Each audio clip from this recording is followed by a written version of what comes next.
News. I'm your host, Renee Kranz. Before we start our interview today, I want to tell you about an event that we have coming up very, very soon. February 4th. It's a Sunday. We have Last Caller Standing coming up. This is, if you haven't seen it, many have seen it. If you haven't seen it before, this is a survivor-like challenge for 12 of our priests. They go head-to-head against each other. They can compete in different challenges. Some of them are kind of crazy. Some of them are more like trivia, church trivia. They have a lot of fun, and it's a great way to kind of get to know your priests and see them in a different way. So that is Sunday, February 4th, beginning at 4 p.m. You can find it on YouTube at SF Diocese. Please join us. It's a fundraiser for Lumen Christi missionaries. So come on over and check it out on February 4th. In the studio with me, I have Mr. Tony Menke. Welcome, Tony. Thanks for having me. Tony is the brand new president and CEO of the Catholic Community Foundation for Eastern South Dakota, formerly the COO. Correct. So you've been there about 2 years. Yes. So this is not a new place for you. You're not a new face to us. However, this is a new challenge. Absolutely. So we wanted to bring Tony in to get to know him a little bit. Many around the diocese know Tony, but not everybody. So we wanted to get to know you a little bit and maybe find out what your plans are for the foundation. Perfect. I don't know. That might be all top secret, but we're going to find out. We can talk about it. Okay, good. So, Tony, will you just start by telling us a little bit about yourself, where you grew up, those kind of things? Yeah, absolutely. I grew up in West St. Paul, Minnesota, so just right outside of downtown St. Paul. Okay. I'm oldest of six. Okay. I'm the only one that moved out of the Twin Cities. I never planned on leaving the cities. That's kind of a surprise. Yeah, even extended family. It was always kind of a thing. So I was the only one, and all that comes with. Do they make fun of you now? Because you're like do they make fun of you now because you're the only one? A little bit. Yeah. A little bit in South Dakota. They're like, all the weather that comes to us is from you. You know? Exactly. It comes with me when I travel. Right. Always. No, they've been awesome about it. Yeah. And but my wife's from here. Okay. My wife's from Sioux Falls, and so it was kind of when we got married. I always planned never to leave the Twin Cities, and it was clear that I probably would never return to the Twin Cities. Shoot. And it's not her. It's really we've really been the way that God's led us. So yeah. When we got married, she joined grad school at the University of South Dakota. So we lived in Vermilion. We ended up living in Vermilion for 4 years. Okay. And then in the midst of that, I joined Focus. So a year in, I joined Focus, Fellowship of Catholic University Students. Did 3 years as a campus missionary down there. Mm-hmm.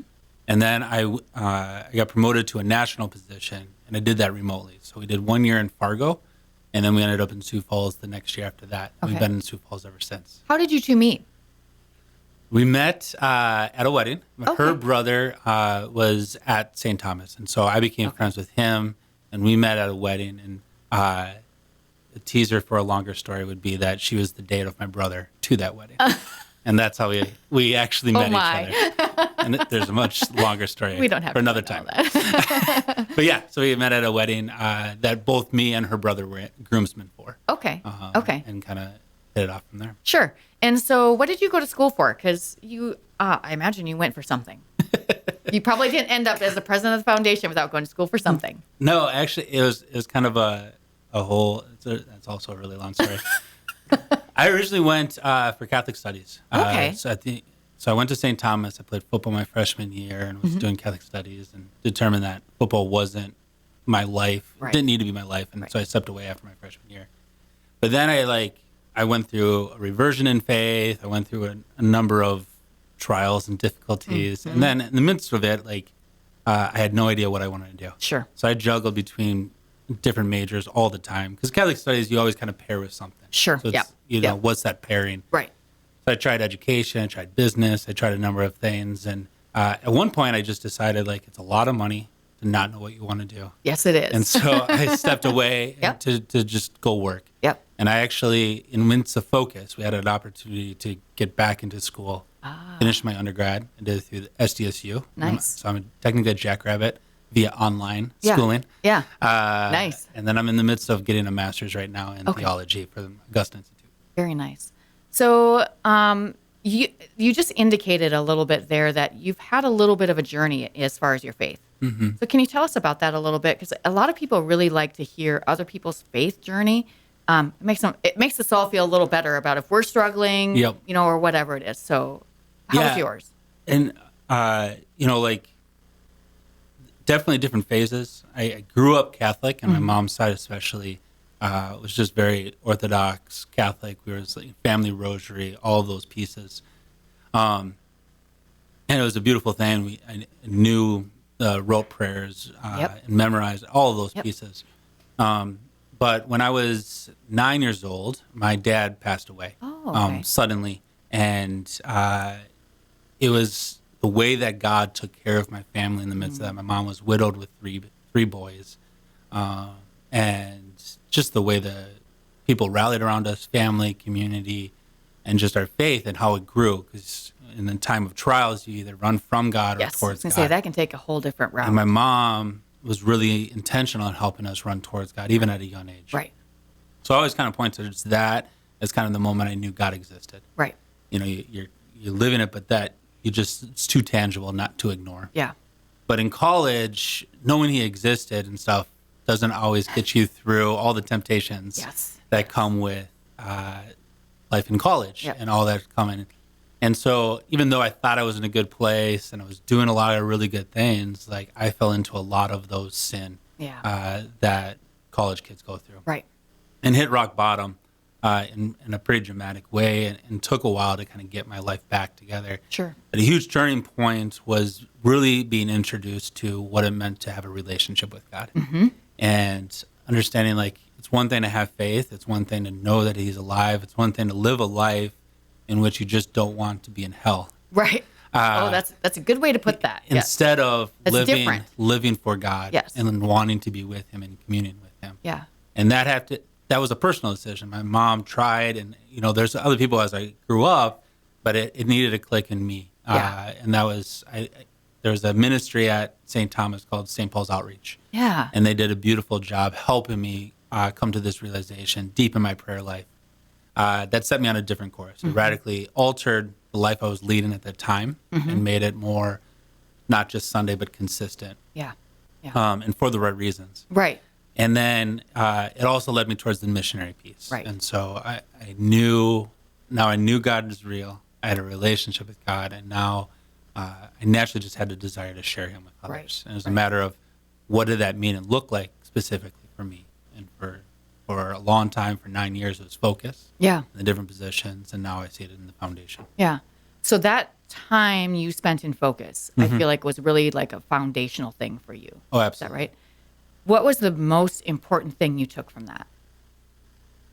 Or the most impactful for you? I think the first thing would be how important it is to have people in your life that you can look up to. Yeah. And to seek out advice and stuff. And focus fills you with that. Yeah. There's so many opportunities of say like, hey, these are people that are living their lives in a radical, evangelistic, but really faithful way that I can emulate, that I can learn from, that I can grow towards. And having those people in life is very intentional. Yeah.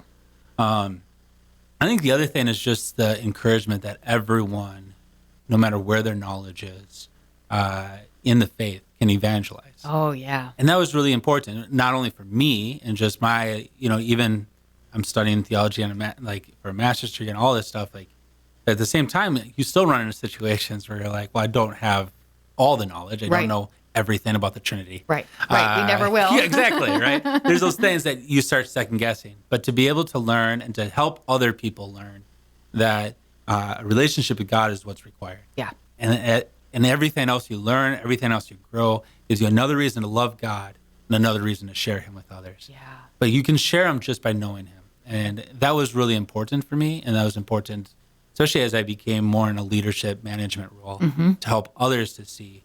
And Focus does a great job of really encouraging and instilling this belief. Like if you meet someone really cool, and you could be, say you met a celebrity, and they're just a really neat celebrity and you're just really cool, you just get excited. You want to share that with other people. Yep. Like there's no one bigger celebrity than Jesus Christ, right? There's just no one. Yep. And that's the way we should feel about it. Yeah. Like it should be as natural as sharing a really cool friend with another friend. Yeah, for sure. And that was important to me to learn. Yeah. I think that's really critical for all of us as Catholics to remember, because so many of us, we aren't theologians. We don't know everything there is to know. We never will. That's okay. We can still share it. So I think that's really critical. Yeah, it's been fun. Yeah. If you just joined us, we're talking to Tony Menke, who is the new president and CEO of the Catholic Community Foundation for Eastern South Dakota.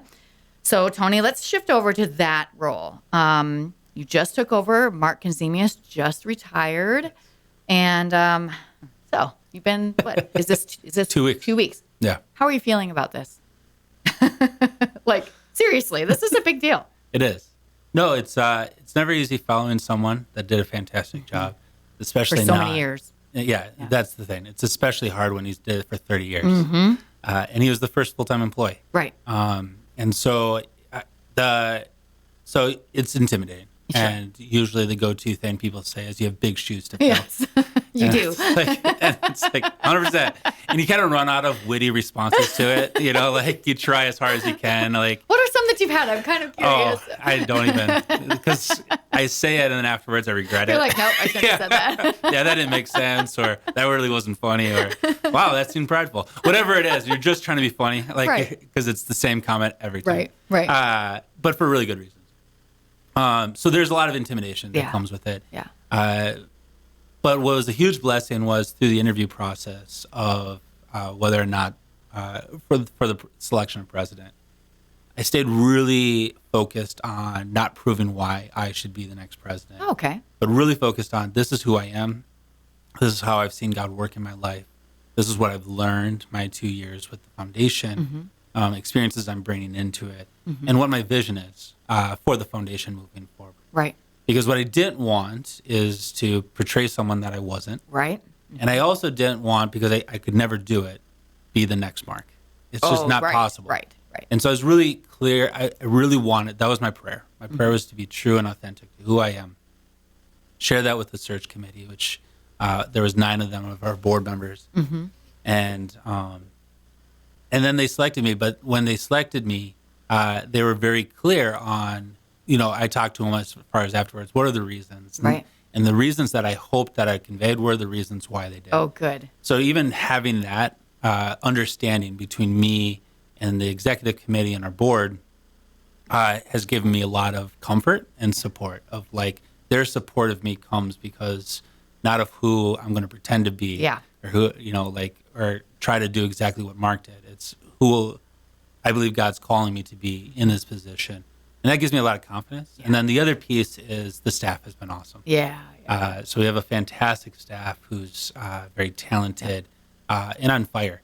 And they've been extremely welcoming and supportive, and very, very thankful. And they're so dedicated, all the people down there. You really couldn't ask for better people to work with. Very blessed. I know everyone in the building is really excited to have you as president. Honestly, when they announced it, we're all like, well, duh. Of course, we have no idea who else they're interviewing, by the way. So, I mean, for us, it's just like, well, of course you're going to pick Tony. I mean, who else would you pick? That was not my reaction. You were like, it was like, are you kidding me? Like, and I don't, not in a false humility way. Like, I really do believe God has a plan, and it's amazing. And if I trust in it, He's going to show me that. And I put trust in that. But His plan constantly surprises me. Whether it was joining Focus to begin with, whether it was being in part of the foundation, ever leaving Focus, that I absolutely loved my job, or being here and now a president. It's quite shocking and surprising, and I that hasn't worn off yet. Might take a while for that. Huh? All right. So, do you have any immediate plans for the foundation that you could share, and maybe just tell us a little bit again about what the foundation does? Yeah, absolutely. The foundation really seeks to help people to give back to the church, or to give to charity, and make it super easy, simple, straightforward, and just allow them to ultimately respond to that call of discipleship, of sharing our treasures and being detached from the world and all those pieces, and help facilitate a charitable heart. Right. And we have lots of tools in which to do that, whether it's donor advised funds or endowments, or we do all internal processing. We do Catholic investing. to ensure all their investments are in line with the Catholic teachings. We got all these different tools and setups to ensure that people are able to do this and to grow in charity. Yeah.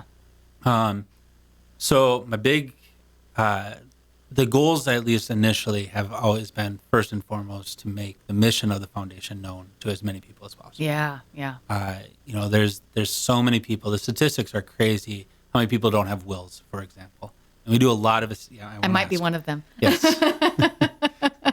I did have a will before joining the foundation. Okay, good. That's my badge of honor. Like, it wasn't just because of the foundation I got a will. Good job. But that was because Carrie and I were taking a trip, and she didn't want to go on the plane without a will. See, there you go. That's what led to us getting especially if you have kids. That is good thing. But for some people, for a lot of people, I believe, obviously it's timing. Yeah. But the other is, like, where do I start? Yeah. Who do I talk to? What are the questions I should keep in mind? Like, where do I start with this? Yeah. Foundation can help in that. And so, or it's the needs of the church are not of your local parish, your local Catholic schools, diocesan, like someone to advocate for those needs within these donors, within these conversations. That's what we do. That's what we do well. And I want more people to hear that. I want people so they can respond. Yeah. A lot of opportunities are missed just simply because no one asks people. Oh, totally. And we want to give the people an opportunity to respond. Yeah. And to know what those are. Yeah. And so I want to be known. And there's ways, like, we're going to increase our marketing and some of the tools in which we market to help people see it. We're going to work with the pastors in the different pastorates and see how are different ways that we can work together in Catholic schools. And so there's a lot of great things with that that I'm really, really excited about. The other thing is internal. Mark lived out discipleship in such a beautiful way that I want that to continue. Sure. And I do it different, and specifically what I want to do is I want us to be able to articulate it well. Sure. So even my words of, like, this is a part of the call of discipleship, like being unified with missionary discipleship and the vision of the diocese and where the foundation fits within that. I want us to be really good at articulating that. Yeah. I want that to be like just like in us and through us. And we just had a meeting on Wednesday in which we talked with the staff and said, like, ultimately, it's souls are at stake. Yes. Yes. And we do it. We go about it differently than discipleship and evangelization or communications or the bishop's office. Right. We have a specific part within it, you do. and we want to do that well, but never forget what's at the core of this. Yeah. And that is evangelization. It's discipleship. It's heaven. So to continue to build that into how we articulate, I really want to spend some time and focus on that, just so that people hear that clearly. Yeah. Mark lived it out beautifully. He did. And I want to get us to articulate it well as we continue that legacy and continue to move forward. So those are a couple pieces. There's still some pieces as far as the team and structure stuff that kind of come with the job. Yes. That's always in flux, isn't it? Like, okay, now maybe we need this, or maybe that's how it works, especially in nonprofits. It's like, oh, how can we do this better? Yes, yeah. So I mean, getting a director of development and having someone really spend the time with our gift plan officers out in the field, 'cause they're all remote, right? And they're in the different communities throughout the diocese. To get someone to really spend time supporting them, helping them engage, strategy. These are positions that we need to continue to look at and to fill so that we continue to be there for people when they respond to this, to the call. Right. Very cool. Okay, we don't have a ton of time left, but I really want to ask you this question, which seems a little off the wall maybe.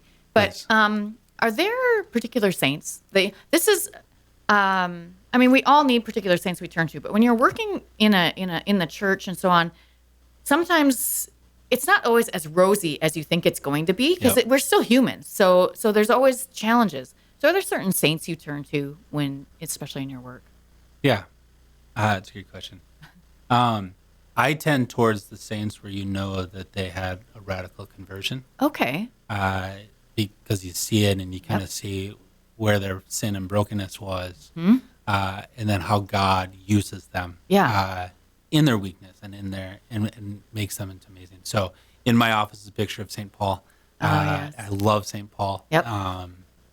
He's just a fascinating person and the way he writes, and I turn to him a lot.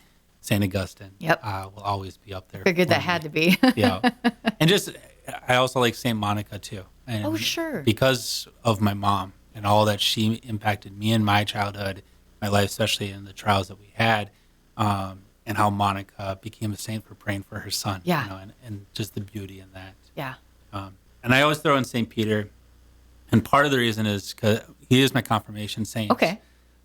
But I probably picked it because I thought the name worked with my name more than it was the saint. And so that's where it started. And that's just me in 8th grade or whatever. Right.